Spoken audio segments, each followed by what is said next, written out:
3, 2, 1, 0। आप सभी का स्वागत है project my life for piece and humanity के एक और शांति के संदेश के साथ।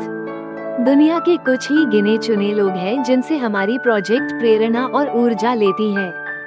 सोक्रेटिस के ऊपर हमने पूरी डिटेल्स में वीडियो ऑलरेडी बनाई है, उसका लिंक हमने डिस्क्रिप्शन में दिया है, आप देख सकते हैं। आज हम बात करेंगे एक ऐसे असल में महान नेता की जिन्होंने अपनी पूरी जिंदगी मानवता, शांति और एकता के लिए समर्पित कर दी। हम बात कर रहे हैं नेल्सन मंडेला की, जो केवल दक्षिण अफ्रीका ही नहीं, पूरी दुनिया के लिए शांति और न्याय का प्रतीक हैं। नेल्सन मंडेला का जन्म 18 जुलाई 1918 को दक्षिण अफ्रीका के मवेजो गांव में हुआ था। दक्षिण अफ्रीका में उस समय अपार्थाइड का कानून था, जिसमें गोरों और कालों के बीच भेदभाव किया जाता था। काले लोगों के पास स्कूल, अस्पताल और सार्वजनिक स्थलों पर जाने के समान अधिकार नहीं थे। अपार्थाइड साउथ अफ्रीका में अलग थलग करने और भेदभाव की एक प्रथा थी। ये इतिहास का एक बहुत बुरा समय था। मंडेला सभी लोगों के लिए समानता में विश्वास करते थे। वो जानते थे कि अपार्थाइड गलत है। वो चाहते थे कि सभी साउथ अफ्रीकन्स को समान अधिकार मिले। मंडेला ने सरकार के खिलाफ आवाज उठाई।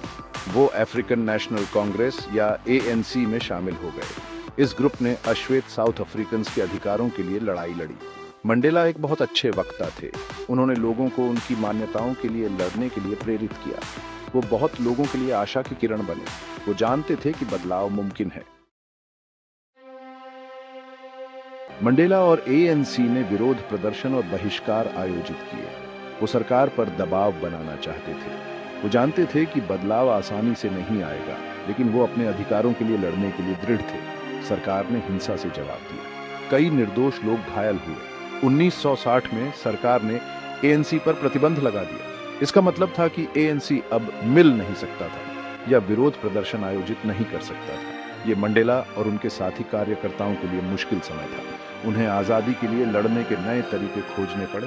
वो जानते थे कि वो हार नहीं मान सकते। मंडेला छिप गए। उन्होंने गुप्त रूप से देश की यात्रा की। उन्होंने अपार्थाइड के खिलाफ भूमिगत प्रतिरोध का आयोजन किया। वो द ब्लैक पिम्परनल के रूप में जाने लगे क्योंकि वो इतने मायावी थे। उनका साहस एक प्रेरणा था।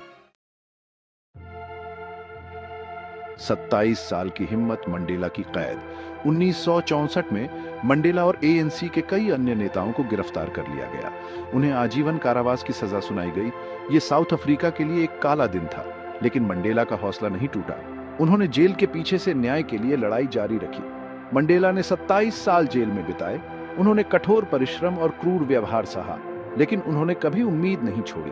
वो जानते थे कि एक दिन साउथ अफ्रीका आजाद होगा। उन्होंने किताबें पढ़ी, पढ़ाई की और पत्र लिखे। वो दुनिया भर में लाखों लोगों के लिए आशा का प्रतीक बन गए। दुनिया भर के लोगों ने मंडेला की रिहाई की मांग की। वो जानते थे कि वो एक शांतिप्रिय व्यक्ति है।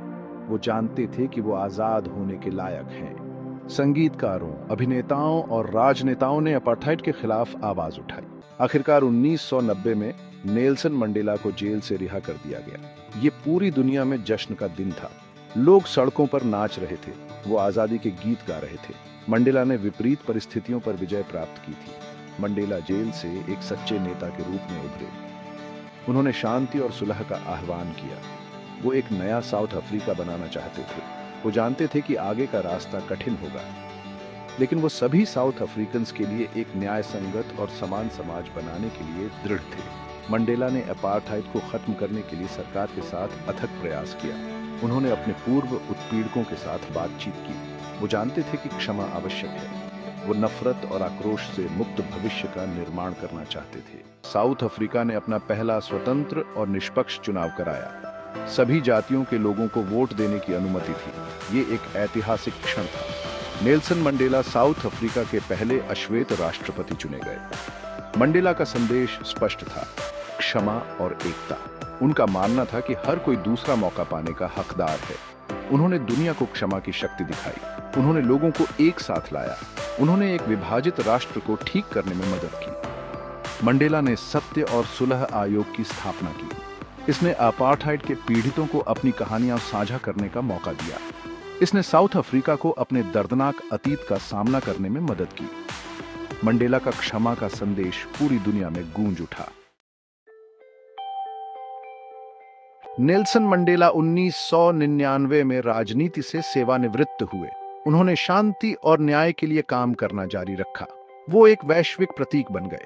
अपार्थाइड को समाप्त करने के उनके काम के लिए उन्हें 1993 में नोबेल शांति पुरस्कार से सम्मानित किया गया था। उन्होंने बच्चों के अधिकारों, HIV, एड्स जागरूकता और अन्य महत्वपूर्ण कारणों की वकालत करने के लिए अपने मंच का इस्तेमाल किया।